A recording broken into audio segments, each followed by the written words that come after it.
Mən qalmışam, bu bəs kişilər niyə arvad alıblar? Ay qardaş, sən ki öydə danışmayacaqdın. Eşq aşıqı bilməyəcəkdin nədir? Musafirət bilməyəcəkdin nədir? Fəqət girəcəkdin quşiyə, niyə arvad alırdın? Bir dənə mocərrədə öy tutaydın.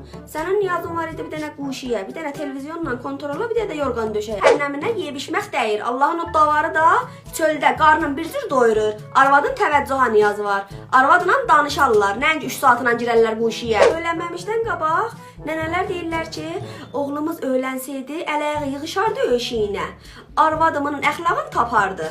Ay nənə, sən 30 ildə ki, uşağı tərbiyyət eləyənməyibsən, arvad bəyə safqan nəqqaşdı gələ sənin uşağın əxlaqını düzəldə. Bir bədbəxt arvad gəlir oturur yarım saat yanında bunu danışdıraq. Filan şey filan oldu. Gah deyir,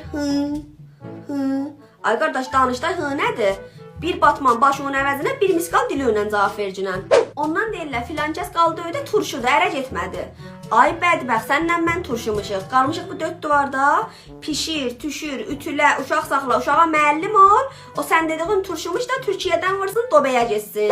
Belə pəstah bəzəmək niyaz dərdi. Belə həzin eləyib öylənəsən. Elə qalaydın nənənin önündə sənin danışığın səhmiyyə ilə olacaqdı. Gəlib mücəssəmə kimi oturacaqdın öydə, dolanmaqların da mücərrədi dostları ilə olacaqdı. Nə öyrənirdin?